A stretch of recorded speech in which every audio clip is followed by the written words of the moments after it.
Welcome to the Cabral Concept, where board-certified naturopath and integrative health practitioner Dr. Stephen Cabral shares how he was diagnosed at the age of 17 with a life-altering illness and given no hope for recovery. It was only after studying and traveling all over the world did he discover how to combine ancient Ayurvedic healing practices with state-of-the-art naturopathic and functional medicine to fully rebalance the body and re-energize it with life. It's time to discover how to get well, lose weight, and finally feel alive again. And now, here's your host, Dr. Stephen Cabral.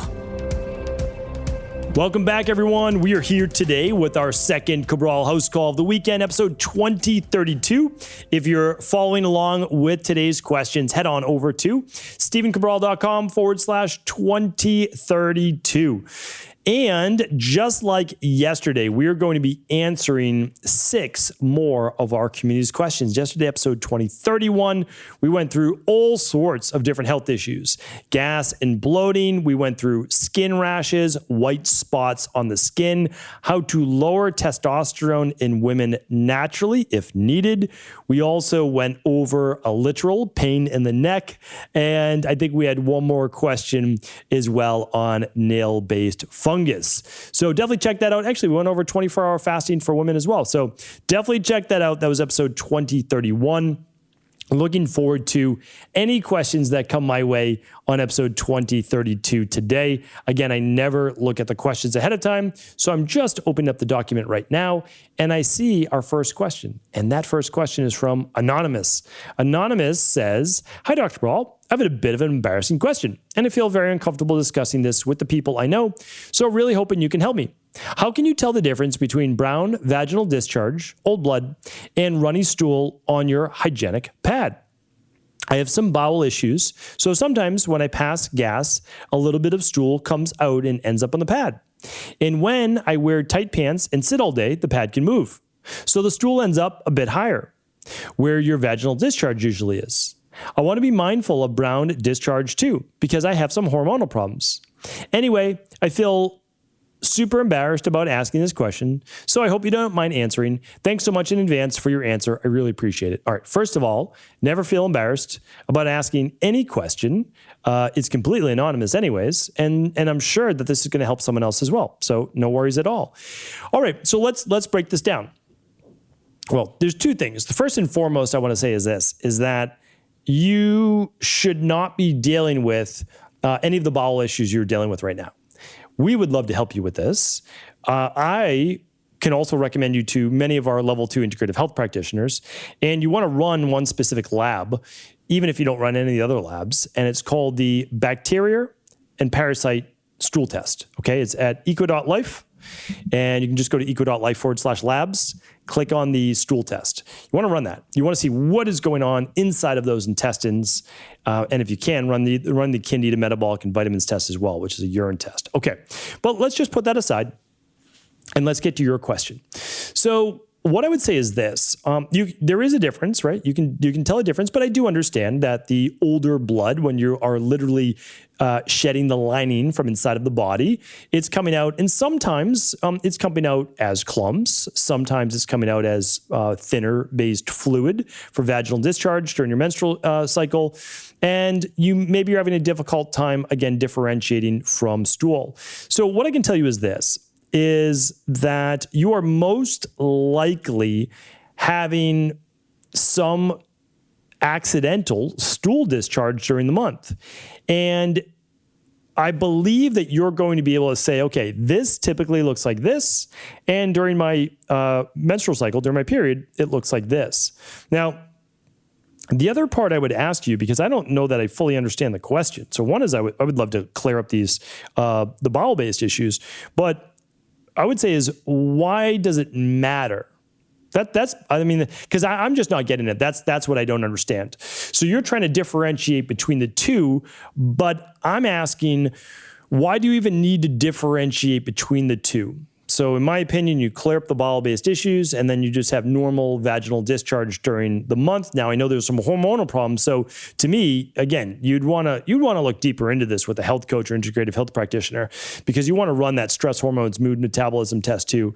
I think there's a lot more going on, and I think it goes way beyond what you're asking in this question, because you shouldn't have to deal with hormonal problems, nor should you have to deal with the looser stool as well. And then just one more caution, you didn't ask for my advice on this, but I'm going to give my advice anyways, is you have to be careful that your stool is not ending up near your vagina, because that bacteria could then cause vaginal-based issues as well. And we certainly don't want that, like bacterial vaginosis, okay? So there's a lot there.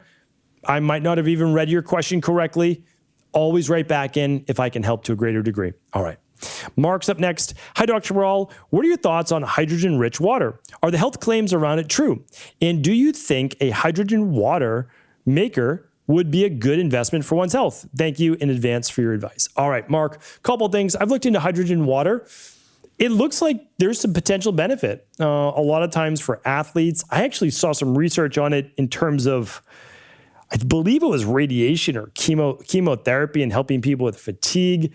There was another one on the liver. So there seems to be some pretty good preliminary research on it. There doesn't seem to be big downsides. I will tell you though, whenever you overdo hydrogen, so hydrogen could be a great, meaning like if we're infusing hydrogen molecules inside of water, it could help as a potential antioxidant and potential anti-inflammatory as a squelcher of free radicals.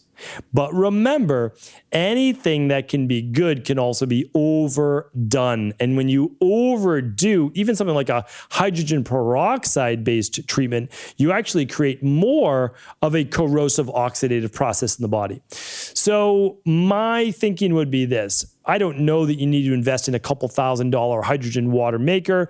Maybe you start with the hydrogen tablets that you drop into water to see if you get benefit from that. And then maybe you just use them when you need a little pick-me-up. For one, I don't know that we need to start adding hydrogen to our water. I'm not there yet. I don't like you to be the guinea pig. I don't want myself to be the guinea pig. So I'd be a little bit cautious here. And then also people are getting benefit like around workouts and exercise. The only question I have is we've already seen that we don't want to add a ton of antioxidants from like high level vitamin C directly after a workout, because it could limit our recovery ability at a tissue level. So again, that's why I want to be a little cautious. I'm open to it. I've read the research. The research looks pretty good. I'm just not ready to jump on it yet, but that doesn't mean that you can't give it a shot. All right. Michelle's up next. Hi. I know you recommend being dairy-free. I am for the most part. I really like Greek yogurt and seem to tolerate it well. What are your thoughts on yogurt?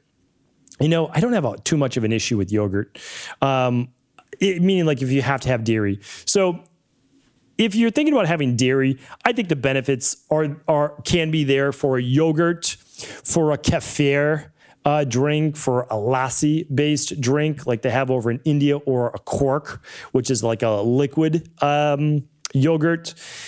So not a huge, the thing is too, it's like, okay, well, when are we having these things? Are we having them first thing in the morning? Do we really want to put these things in our body first thing in the morning? I don't know. You know, it's like, it's certainly harder to digest. It could be great in terms of probiotics. It's definitely an anabolic based food. So not the best for a kapha, but certainly could be better for maybe a vata that could use a little bit more of an anabolic food. So, but the thing is, if you don't have yogurt, you're still going to be a healthy human being. So that's kind of how I look at it. Like, okay, is it a fruit or is it a vegetable? Those are my criteria for like fruits and vegetables are your top layer of what you should be having along with water.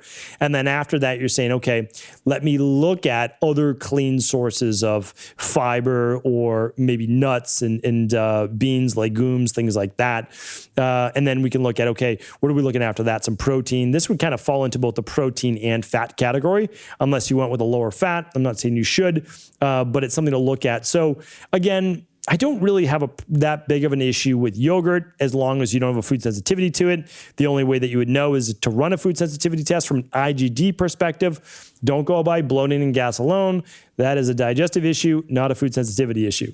So go to equa.life/labs, check out the food sensitivity. And if you're not sensitive to it, I would go, in my opinion, I would do a goat milk yogurt, or I would do a sheep-based yogurt rather than cow. And I think you're then staving off even more sensitivities and inflammation. So that's how I would look at it. But certainly, I'm not going to fault anyone if they're in great health and they don't have a sensitivity and they want to have some, Greek yogurt or sheep or goat-based yogurt. Just make sure too that it's from a pastured-based animal or grass-fed if it's a bovine, if it's a cow, so that you're getting good quality. All right, Tim's up. Tim says, hey, Dr. Cabral, love your podcasts and love your products. Thank you for all your time and effort. I appreciate it. Thank you, Tim. I appreciate you. My question is, does diet tonic water have any negative effects on the body?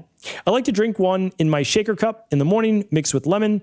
I just like the taste and a change from regular water. Is this okay or is it not good for me? All right, this is a great question. You know what? I've never gotten this question on tonic water or diet tonic water.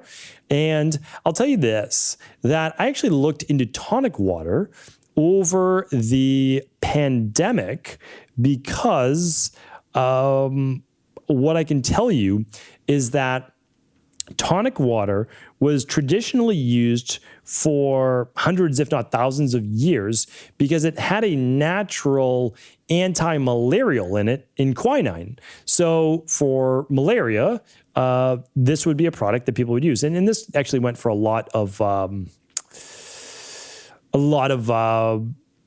parasite-based issues. Okay, so it's been used for a long time. So I don't have a huge issue with tonic water. You don't want to overdo it, that's for sure. But overdoing it would be having like 4 or 6 a day. So what's the issue though with a diet tonic water? A lot of times they're adding fake sugar to it, so you have to look at that. And they're adding natural flavors that might not be from organic extracts that we use. They might be from like a monosodium glutamate that we've spoken about before. They might use things like saccharin. They might use, what else? Aspartame. They may use Splenda to give it some flavor. So you just have to check what's in it. I mean, literally, if we're talking about like just tonic water, it's a different story. And I don't have too much of an issue with that, especially if you're just doing it like once a day. So that would be my take. Without a specific like ingredient list, I can't give you the full spec on that, but it's actually better. I don't like recommending just like one product per se. Like when people ask, I like you to know why, the why behind it. So now you can look at a half a dozen different tonic waters or diet tonic waters and say, oh, this one's not good because this one has aspartame or this one has X, Y, and Z. And so you'll find the right one for you. So hopefully that's helpful. Simon is up next. For about 2 years, I've been getting red swollen sores on my lip and penis, always in the same place. That a bacterial test has shown to be overgrowth of Staphylococcus. They typically flare up at the same time and usually when I get a cold or am run down. Can you recommend anything to rid myself of this overgrowth permanently or reduce the frequency and magnitude of outbreaks? I tried using antibacterial washes consistently for a fortnight, but it doesn't seem to have done the job. I'd love your thoughts. Okay. Now, again, I can't give you medical advice, right? I'm simply reading 5 sentences on a podcast. Can't give you medical advice or treatment protocols. I have difficulty believing that this is just bacterial. And again, not a diagnosis, not saying a medical doctor's wrong, and I believe you very well could have Staphylococcus, right? A bacteria based there. Not saying that you don't, right? However, you get a flare-up when you get a cold or you get run down. I mean, this sounds to me like a herpes-based virus. I'm not saying you have a herpes-based virus, and if a doctor told you you have a, gram-positive bacteria in something like Staphylococcus, I understand it. However, that bacteria may always be there. You might have that, yes, but do you also have a herpes-based virus of why this is happening? And so for me, I would say, okay, even if this person doesn't, why don't we do this? And we're going to go on an antiviral-based protocol. And I have a whole podcast dedicated to that called How to Destroy a Virus. I have no idea why. That was a long time ago. Let's find that podcast for you, though. And let's go to stephencabral.com/podcasts. 760. How to Destroy Viruses, Herpes, Shingles, and Cold Sores. go to, you know what the problem though with this is? I had to take away all of the supplement links on this podcast page because of FTC and FDA regulations. So I wrote, though, 4 steps to immune recovery: boost immunity, stop the replication, kill the virus, recover from the damage. So I do list all of the things on the show, but I just can't list them on a webpage. I know it's crazy. Listen, don't even get me started with we're trying to help people here, right? We're literally trying to help people, and we can't list the things. And the majority from the show were not from Equilife. I mean, that's like, I'm talking about things like colloidal silver and, all sorts of great things. But anyway, they're all there on the show. Go to stephencabral.com/760. It's just frustrating that I'm not able to give people the easiest, most direct way and just add the links there. But anyway, I digress. All right. Last question of the day is from Anonymous. Hi, Dr. Cabral. Many, many thanks for all you do. Sorry, one more thing. Simon, if it is bacterial-based, then it should respond to antibacterials. It should respond to, if you do something like the CBO protocol, if it's internal. So it's very strange, right? Strange that would be the case. All right. Anonymous is up next. Hi, Dr. Cabral. Many, many thanks for all you do. I have a question about my 18-year-old daughter. She has a little history. At around 14, she started restricting her diet for sport. That's the short version. During that time, she started her period. Very heavy periods. It led to anemia, an iron transfusion, and followed by a blood transfusion. She now is sadly on a birth control pill. She still has irregular periods and cramps. I took her for her yearly checkup at her regular doc, and her non-fasting cholesterol came back high. She is a very active girl. Competitive cheerleader, tumbling, loves running and working out, and honestly eats pretty healthy. She also suffers from anxiety. Are there any supplements that can help? Please help with some direction, how I can help get her back on track. Endless thanks. All right, Anonymous, happy to help. Honestly, there's no way you should be worrying about your cholesterol levels on a non-fasting cholesterol test. Your doctor should tell you that. I mean, that's the trouble with conventional medicine.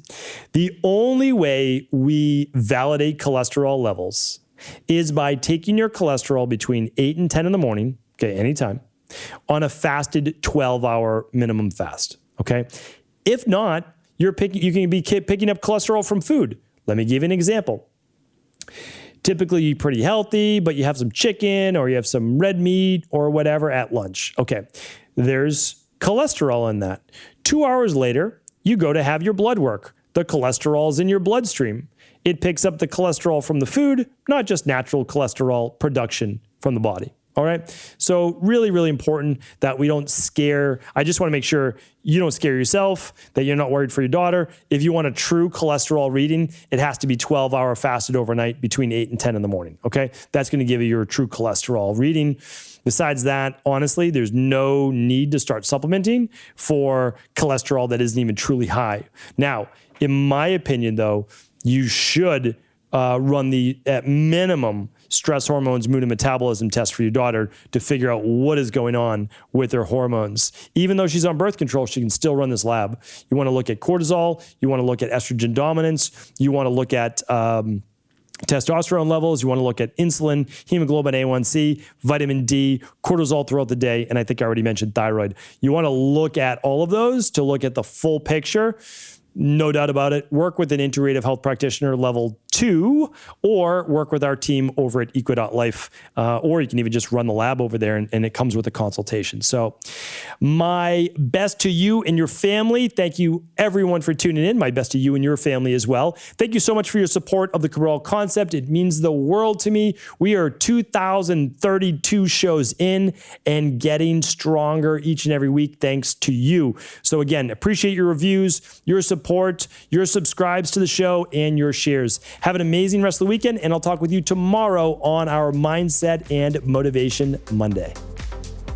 Thank you so much for tuning into today's show, and I want to share with you this exclusive offer going on right now over at Equi.life, but it is for our podcast listeners and email newsletter subscribers only, and that is because we are not allowed to sell CBD-based products on Equilife for various regulatory reasons. However, we are actually giving away our brand new CBD pain relief cream on all qualifying orders over $129 over at equa.life. That means you get this brand new pain relief cream that contains 2 very powerful Ayurvedic-based herbs, 2 things that I used for many years when I was practicing in not only my own practice, but overseas in clinics. And that is with camphor oil that we used for aching joints, skin irritations, etc. It's also great for the skin to help rebuild collagen. So that was really fantastic for people dealing with joint-based pain. And then menthol for those dealing with muscle aches, inflexibility, inflammation as well. So all of that combined with a broad spectrum CBD oil that's going to give you all of that powerful pain relief. So if you're looking for a pain relief cream that enables you to get your body moving again, you'll want to check out equa.life. That's EQUI.LIFE.